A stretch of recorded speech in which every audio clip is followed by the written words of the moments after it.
What do Mirabelle's $60 pizza and the most coveted view in Walt Disney World have in common? We're seeing them all today in this episode of Worth It.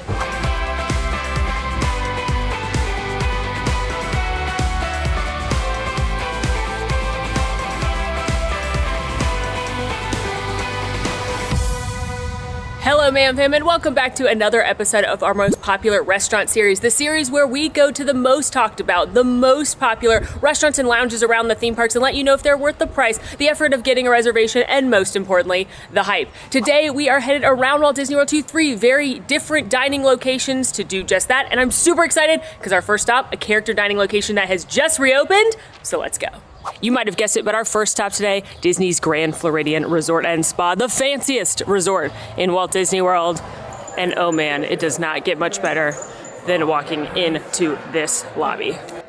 Alan and I recently did a staycation here, and man, this resort just feels luxurious. I just feel exquisite walking in here. Exquisite? And I am so excited to be returning to 1900 Park Fare. This is a character meal that literally reopened 2 days ago after the panini. That's how long it's been since we've been able to eat here. And it is a beautiful restaurant. And it used to feature characters that were British in the morning. So it was like Mary Poppins, Winnie the Pooh, Tigger, Alice, and Mad Hatter. And then in the evening time, it was Cinderella and her family. So Cinderella, Prince Charming, stepmother, stepsisters. But now they have all new characters, and I'm super excited to see them. Okay, we just got seated, and it looks fabulous in here. They've definitely given it a zhuzh. They've definitely Bobby Burked it in here, and I'm obsessed with all of the Wish characters on the wall, because that's the theme now. It's about wish makers. So that's the characters that you're gonna see. They all make some kind of wish. But in addition to those characters on the wall, I'm seeing Wart from Stone the Stone. You never see him. Asha from Wish, Rapunzel, Ariel, Tiana, Alice, Aladdin, Belle. I'm excited to get around the side and see some more characters. This is very beautiful in here. Plus the light fixtures, the wallpaper, it just looks great. Now 1900 Park Fare has reopened for breakfast and dinner. For breakfast, it is $54 for adults and $34 for kids, plus tax and gratuity. That includes all you care to enjoy at the buffet and non-specialty beverages such as water, coffee, sodas, juices, etc. And of course they have a specialty beverage menu if you'd like to indulge in a cocktail or a mocktail or something a little fancier. Our server came by to get our drink order, and then they also brought us this card which has all the signatures on the back. Spoiler alert, I think one of these characters is off flying on his magic carpet, so a surprise character is here. But on this side they gave us a pencil as well to fill out our wish, because we're gonna have a little wish maker moment here in the middle, so I gotta think about what to write. But I can't tell you because then it won't come true. Lovely to be able to get to see you today. How are you? Oh, I'm just wonderful. Oh, what a beautiful sparkly Oh, blue. thank you. Yes, I need to sprinkle diamond dust all over my rose. Do you think the dwarves could get you that? Perhaps so, maybe in the diamond mine today. Hopefully Sleepy hasn't taken too many naps today in the diamond mine. He usually takes 7. 1 for himself and 6 for the others. Now, Snow White, I know you guys love wishes here. Could you, I know you made a wish. Could you tell me about the wishing well? Oh, the wishing well is my favorite place to make all my favorite wishes. I will wish for my prince there too. Now if you make a wish into the well and you hear it go back, it's sure to come true. So we'll just together wishing well together sometime. Oh yes, I have lots of wishes. How wonderful. Perhaps maybe Grumpy can join us. Oh, I would love that. You make a wish too? Yeah, he probably should wish. What do you think Grumpy would wish for? Well, I think perhaps maybe he'd wish for more gooseberry pie. Oh, good. It's his favorite treat too. Maybe too. Good, how are you? Good. Are you having a great time? Yes, how are you? I'm good. Have you been dancing a lot? No dancing. Should we be doing dancing? Yes. You want to dance with me? Oh my god, do I? Yeah, I would love to. Okay, so you like it. Okay. One side. Okay. Close. The other one. Oh, okay. Just like that. Oh, yes. Oh! We got the little hands Get a little twirl. Like that. Oh my goodness. Could you please tell Isabella that I say hello? And Louisa that I say hello. And Louisa. Yes, I love your sisters. I love your whole family. They're great. Glad we can talk about Bruno now. He's in the parade. He's in the parade. Did he bring a rat? That's fine. Yeah. That's a really good dancer. The rats are good dancers. Actually, it's better than the donkey. Okay. Yeah. Yeah, I'm gonna tell him to bring the rest for the next one. Thank you. Your host for this very special gathering of all those who carry a wish in their hearts.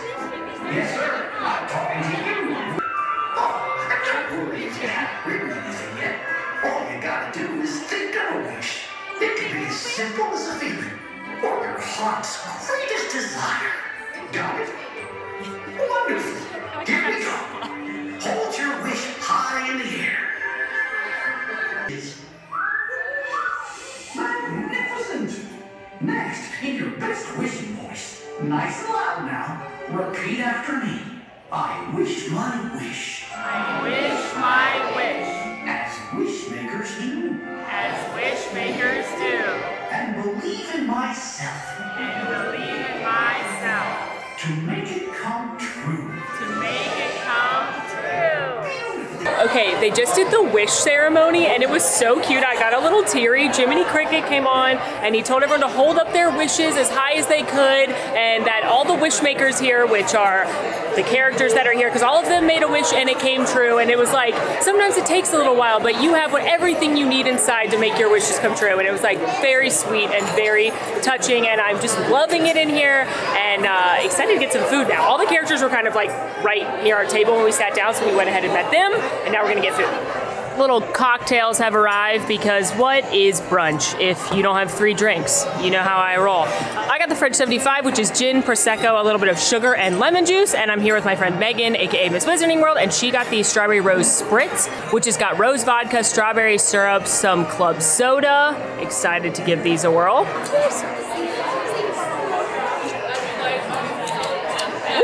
Ooh, I love this. Now I almost got there's like a bourbon brunch cocktail, but I thought that was too aggressive.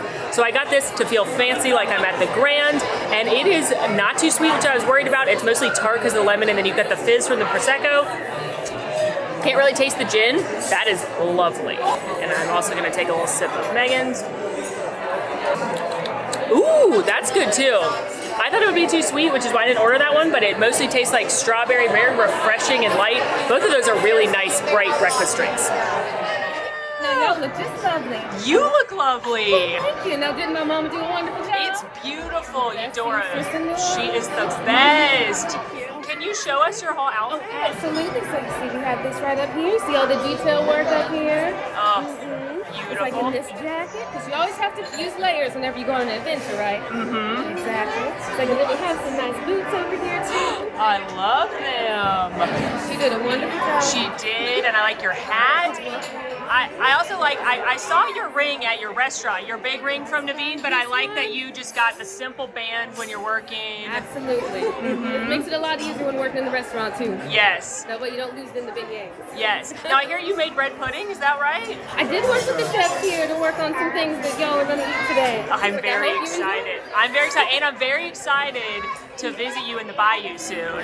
I can't wait for Louis to show everyone around. He knows it as good as the back of his paw nowadays. Especially with the help of his Firefly. Oh, I can't wait. All right, y'all, let's scope out this buffet. We're gonna start with some cereal, very exciting. Then we have a croissant breakfast pizza, which I'm actually very jazzed about. That's a more unique option. We've got some potato barrels and ketchup, gummy bears. Man, we are living in high style here. We have some fresh fruit and accompaniments, including some granola. We've got some lox and herbed cream cheese and all the fixins if you'd like that. Ooh, I'm coming straight for this once I get my plate. Cheesy potato casserole, and then some eggs Benny, a beef and potato hash with cheesy grits. We have a chef here serving up some carved ham. We have some chicken sausage, a plant-based tofu scramble, cheesy and classic scrambled eggs, pork sausage, bacon, an oatmeal station, biscuits and gravy. Ooh, yum. Cinnamon pull-apart bread pudding that Tiana told me she made the recipe for, so excited to try that. And then what Disney breakfast buffet would be complete without some pancakes and, more importantly, Mickey waffles. This is how I felt dancing next to Mirabelle.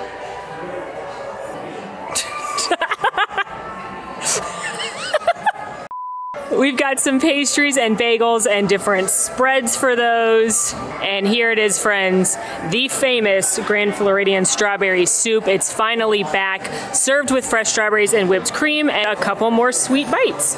All right, grab some selections from the buffet. I wanted to try some of the more unique options, so I got the beef and potato hash, some grits, some cheesy potatoes, of course, the breakfast pizza, carved ham, had to get the strawberry soup, of course, and then I got the cinnamon pull-apart bread and the bread pudding. Again, Tiana said that was her recipe, so I'm excited to try all of this.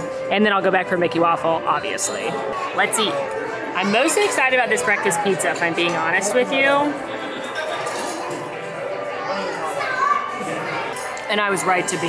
That's That's lovely. It's croissant dough, so it's like flaky, and then it's got gravy, bacon, and eggs on top. A nice twist on a breakfast classic right there, or classic breakfast food, I should say. And I'm trying this hash. Our server told us this is her favorite thing. I like the house-made steak sauce. Not a ton of actual steak in there, but the hash browns and the vegetables are cooked really nicely. A little bit of heat from the steak sauce. Gotta get some cheesy potato casserole.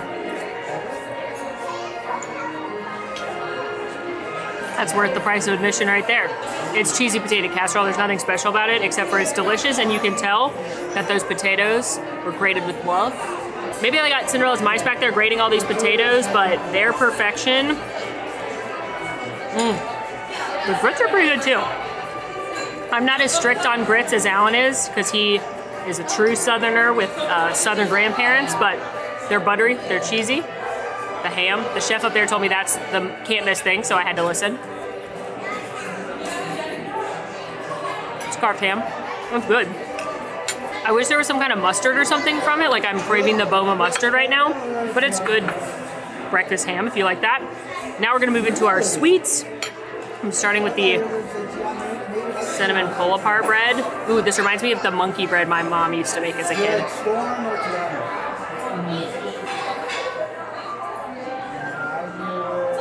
That's awesome. Not too sweet, not dried out, just the right amount of that sticky cinnamon glaze on there, lots of cinnamon flavor in the bread itself. That's awesome. And now for the bread pudding. The vanilla cream sauce on it.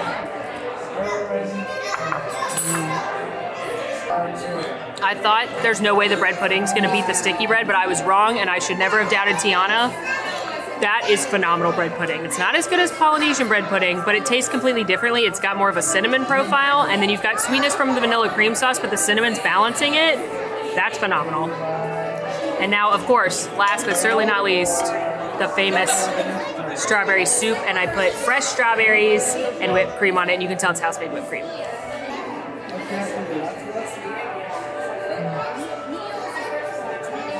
Yeah, it's good. It tastes like strawberries, which is a terrible food review. But strawberries are my favorite fruit, and I love it. It really does taste like fresh strawberries. It's kind of like, I would describe it almost yogurt-like, but it tastes fresh. You've got this nice fresh whipped cream on here. I like adding the real strawberries on top. I don't remember doing that before. If you like strawberries, you gotta give this a try. But overall, I feel like this is better than average breakfast buffet food. It's still a breakfast buffet. You're still gonna have your classics like eggs and bacon and Mickey waffles, but I've liked that they've added some elevated things like the pizza, like the hashes, like the desserts. So I feel like, of course, while you're still paying the high cost to meet the characters, the food's pretty good too. I remember the day when all my wishes came true. Oh, it was wonderful. I remember visiting the castle. I was a little bit nervous. But then I saw Prince Charming across the room. He took me by the hand like this, and we began to dance. Ah! Isn't that wonderful? It was beautiful. Would we like to slide? Yes, I was hoping you could show me your shoes. Oh my goodness, my glass slippers, Billy. I keep my original glass slipper in a very special case so I can remember the night I danced with Prince Charming. But now I have brand new glass slippers. Oh, they're so cute with straps. Won't fall off this time. Fairy Godmother was thinking when she made It's those. quite clever. And she has excellent taste too, wouldn't you? I agree. Just finished our meal, and one of the cast members, one of the managers, told me to come out here and look at this new painting, which is kind of near the stroller parking area, because they added a little Easter egg. If you look up on the kind of middle section left top, there's 2 stars. It's Ray and Evangeline. Now I'm gonna cry. Just wrapped up at 1900 Park Fair, and oh my goodness, what a lovely experience. All the characters were so wonderful and really took their time with us. Now again, Aladdin is usually there instead of Snow White, but she was a fun surprise. Aladdin had some business in Agrippa, I was told. So this is just a friendly reminder that characters are subject to change, but typically you will have the amount of characters they promise. There's a possibility that things can happen. You get it.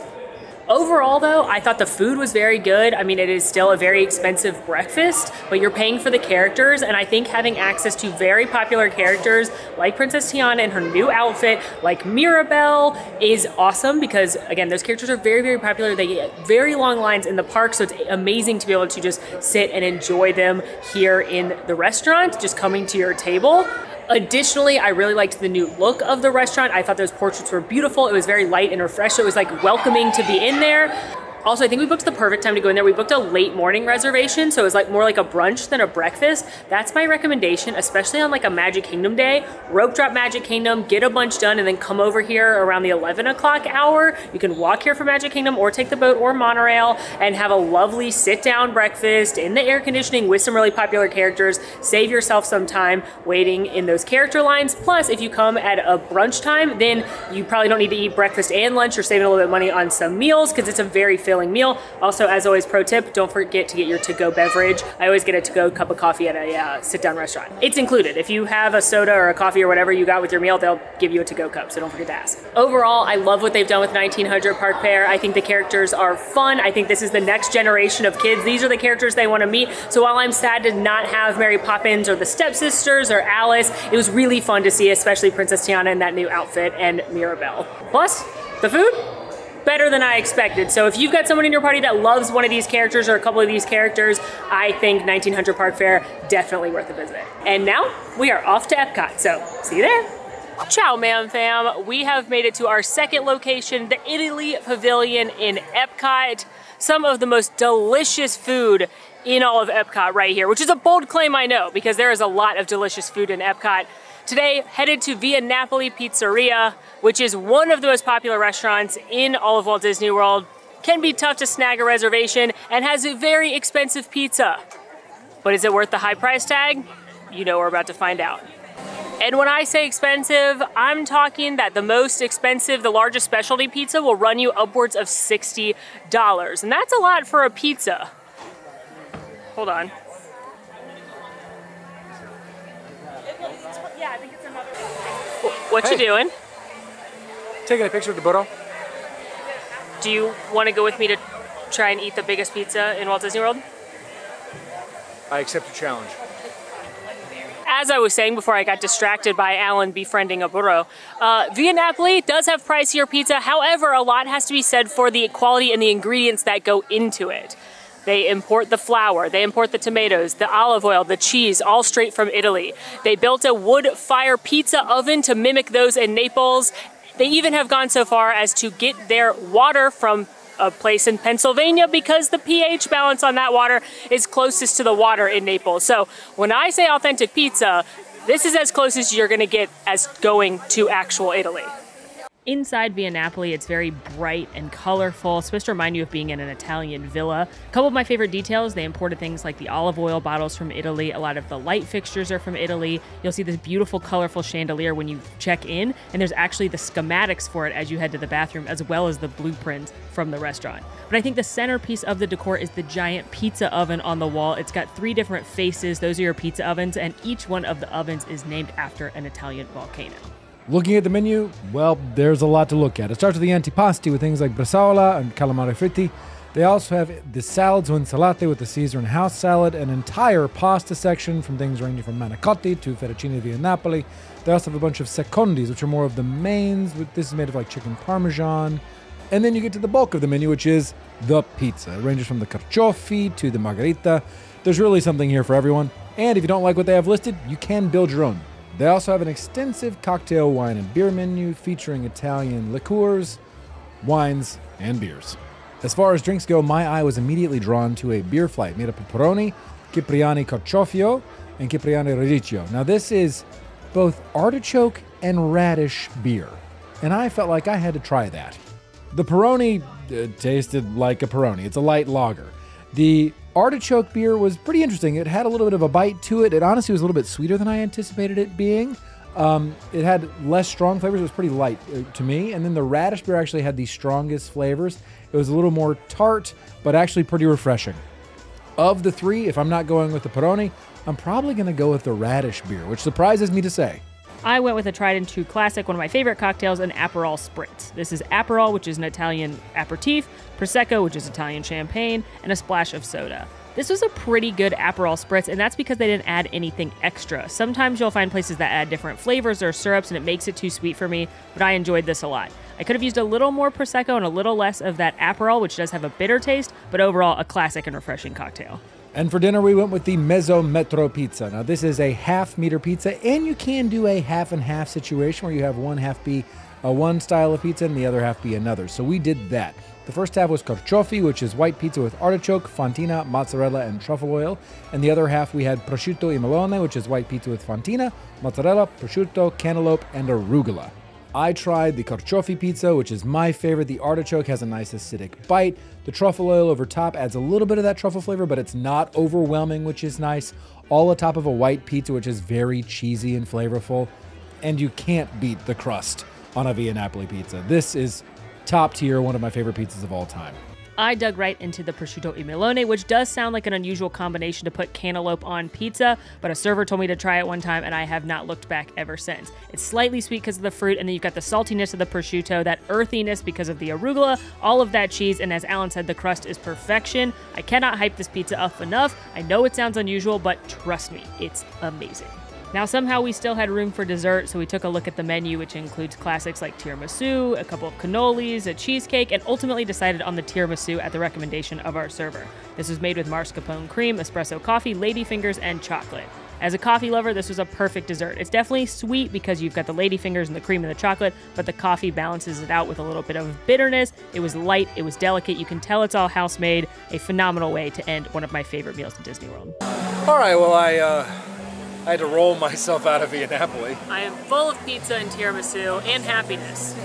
Oh, Yeah, it's so delicious. what a good combo. Now, obviously that pizza is expensive. It's like a $60 pizza, but I actually don't think it's that expensive when you factor in how many people can eat it. We were here with my mom, this is her favorite restaurant, and so that's $20 a person, and you could easily feed 4 people with it. Easily feed 4. Possibly more if you've got kids or you're doing apps and stuff too. So I actually don't think it's that expensive when you look at it per person that can eat that big pizza. Not to mention the fact that the quality of food that you are getting at Via Napoli is incredibly high, especially when you're looking at the pizza specifically. It's second to none in the parks. I can't say enough good things about it. I've never been to Italy, but it's definitely the best pizza I've ever had, and talking to our cast members every single time we've gone, they all say it is as good as pizza in Italy, or it's the best pizza they've had here. I will say where you can get in trouble with the price is if you do the create your own pizza. The big pizza that size starts at $48, and then each topping is an additional cost because it's so big. So I have seen people on social media be mad that their pizza is so expensive, but they didn't read the menu that each topping is $5 or $7 or whatever it is. So I would recommend sticking to a simpler pizza or one of the specialties if you do want to get that, or just know it's going to be, could be pricey. Also, I was talking to one of the managers, learning a little bit more of some fun facts and details inside the restaurant, and he told me that the burro out here, the burro cart, your friend from earlier that you got a selfie with, that donkey was made in Italy, and they originally had one that was made and sent over that was wooden, but in the Florida elements, it didn't last forever, so they made another one out of steel, and he said it cost roughly the same amount as a Ferrari. I'm very happy I have made him as my friend. Yeah, that is a nice donkey, so make sure you say hi to him next time. Yeah. And with that, we are headed to our final spot. See you there. Hi there. Hello, we're at Disney's Contemporary Resort. Guess what we're eating? Where? The California Grill. Oh! You knew that. I did know that. That was silly. That was silly. What if you didn't know? What if we pulled up here and I was like, it's time to go to Contempo Cafe? From the Worth It series? Yeah, that'd be silly. Yes, we are headed all the way up to the tippy top of California Grill to get a bird's eye view of the Magic Kingdom and eat one of the most iconic meals at Disney World. Let's go. The California Grill is a signature restaurant at the top of Disney's Contemporary Resort, and that space has been used, though under a different name, since opening day. It is most well known for its sushi, ravioli, open kitchen, and stunning view of the Magic Kingdom, which is why this restaurant becomes incredibly popular in the evening around fireworks time. We did go here recently during our staycation at the Contemporary Resort, but we sat at the bar for that. But today, we are going there to experience the full prix-fixe menu. Now, reservations for California Grill, specifically at fireworks time, like Alan mentioned, are I did not think that was going to open. I was like, when do I stop? Those reservations are tricky to get in the evening, but no, even if you can only snag an earlier reservation, as long as you have your receipt, you can bring it back and enjoy that rooftop fireworks. That also goes for the lounge. They do have some bar seating that is first come, first serve only. Recommend getting there early, at least 30 minutes before the restaurant opens if you want to snag those. And if you eat early, you can come back with your receipt and see the fireworks. Checking in for the restaurant is on the second floor of the Contemporary Resort. And the last thing I want to mention before we go do that is that there is a dress code. This is a signature restaurant, so the dress code is a little bit nicer than like regular park attire. Typically that means like a collared shirt and pants of some kind for the gentlemen. For the ladies, like a dress or pants situation. They ask for things like no athletic wear, no swimwear, no ball caps. So just a little zhuzhed up. Upon ascending to the 15th floor of the Contemporary Resort, you exit into the California Grill and are greeted immediately by wine. There are massive wine coolers that overtake this entrance. Nearly 1,600 bottles of wine are here at the California Grill, which is one of the largest selections on Disney property. Now, all the decorations inside are, in quotes, contemporary. What you're really wanting to look at while you are inside the restaurant is that open kitchen where you can see the chefs hard at work. And really what you're there for while you are at the California Grill is the beautiful view of not only Disney property, but specifically the Magic Kingdom. So be sure to pop outside and take a look at the Magic Kingdom from their balcony. Currently, the California Grill is operating under a 3-course prix-fixe menu, which is $89 per person, and everyone at your table does have to order this. There's not sharing. You're going to start with a market inspiration appetizer, which includes things like their famous Sonoma goat cheese raviolo, beet salad, several sushi options, as well as a couple of their famous pizzas. You'll then move into a chef's journey, which is your entree course. You've got things like sea scallops, snapper, an upcharge available for some Wagyu strip loin, venison, and chicken.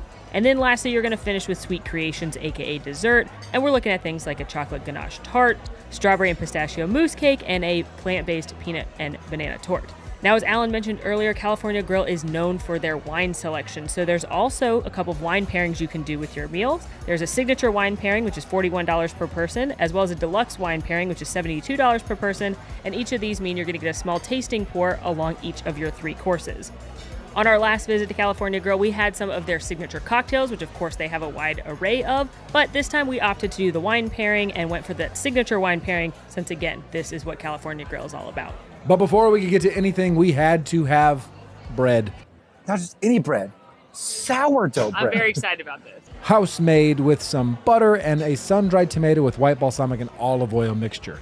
This was delicious. The sourdough bread was very crusty and hearty, and the counterpart there was the very acidic and light sun-dried tomato with that olive oil. Oh, it was divine.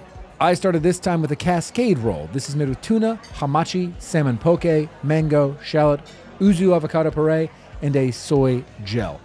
This is a very light and refreshing sort of traditional sushi dish. I think if you are an enjoyer of sushi, you'll like this because there is quite a bit of fish present. California Grill is very well known for their sushi, and you can tell through the freshness and quality of their ingredients. Now, last time I was here, I had the spicy Kazan roll. Honestly, I think I'd probably go with that again just because I tend to like the spicy rolls myself, but it's hard to deny the freshness of the Cascade roll. Now, this was paired with a wildflower sake, which is a rice wine that has been infused with some wildflowers. It was incredibly floral with a very light aftertaste.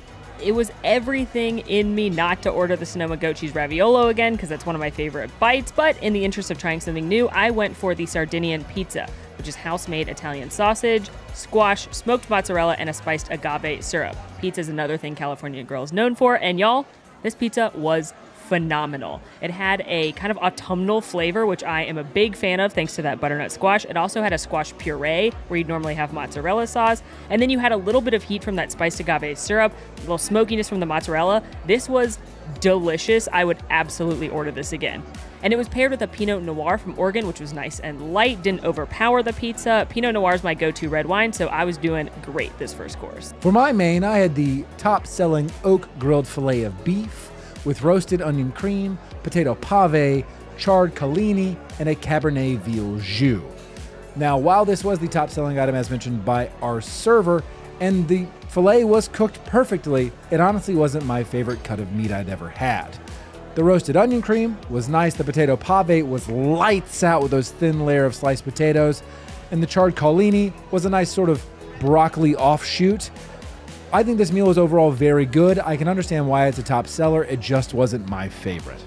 And this was served with a Cabernet Sauvignon that was incredibly jammy and a little acidic and helped to offset a lot of the richness coming from the beef itself.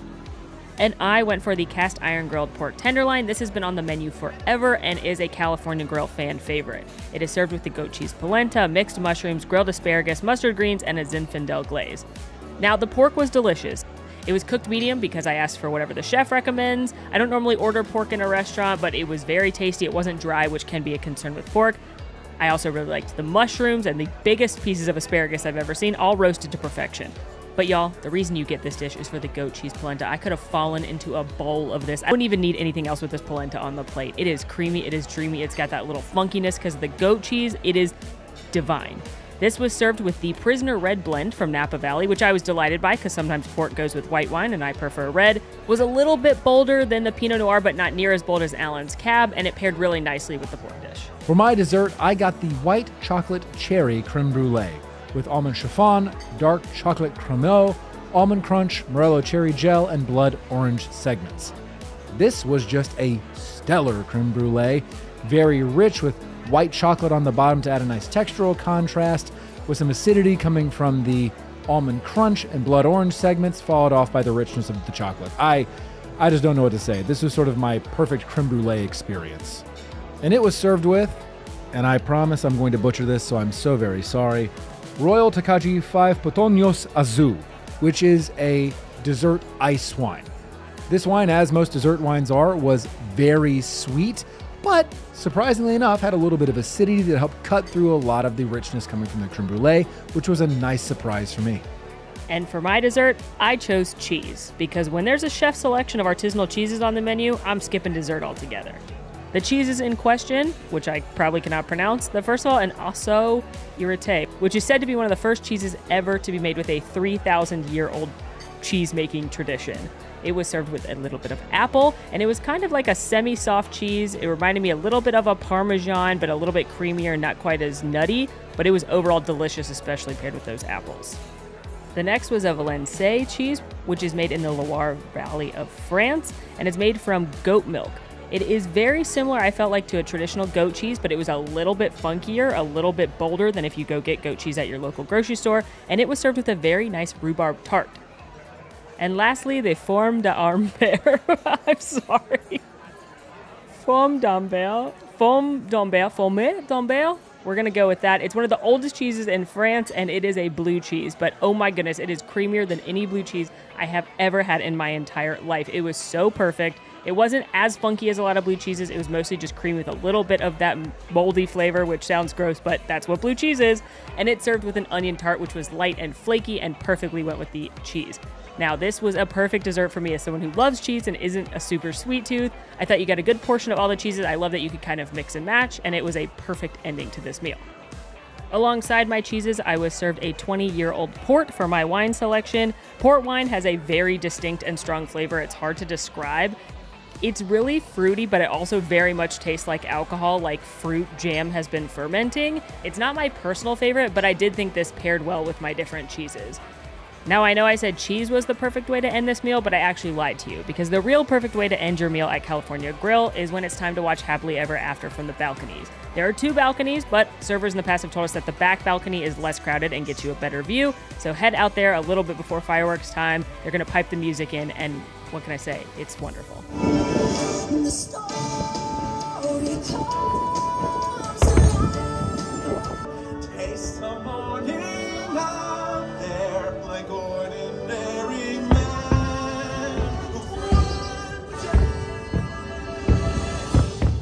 One day out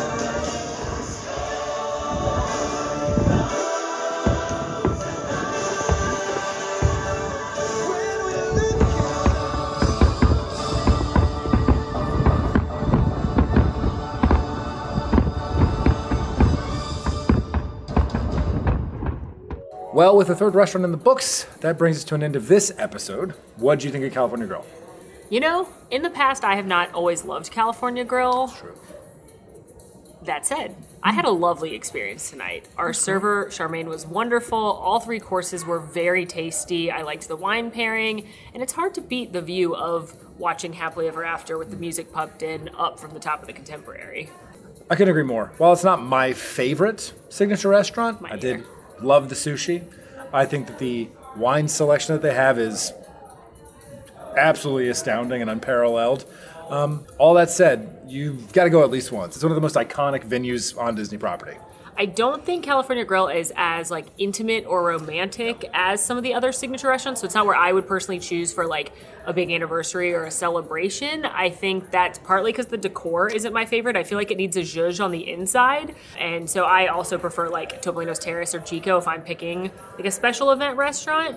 I also, in the past, just my experience, have had inconsistent food here. Like everything was amazing tonight, but I have had food that I don't think is as good. I also think where California Grill loses me a little bit is the prefix requirement. I think it is a ton of food. It was an overwhelming amount of food that I got in particular because I got a whole pizza, and then like it's so much food that I really think the best way to do California Grill is sitting at the bar.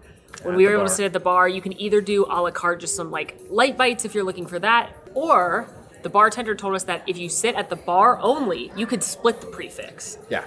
And I think there's plenty of food, especially like, I had a whole pizza, a whole cheese plate, like ton of food. I think splitting it between 2 people makes it much more cost effective, obviously. And then you still, obviously, again, the most important part of California Grill is getting up there and watching the fireworks. Well, let us know where you'd like us to go next for another edition of this. But until next time, friends, please be sure to like this video, subscribe if you are new, follow us on all of our socials. And if you'd like to join the Mayhem in the conversation about this or any of our other videos, please join us on Discord. The links for all that are down below. And until next time, friends, I'm Molly. And I'm Alan. And it's been so magical. It's been I'm so full. I'm just gonna take a nap? just on this couch. Honestly, that's a good idea. There's so many of them, too. We have so many options. She's already out. Okay. Molly, we have to go home. So comfy. There's a couch at home with dogs.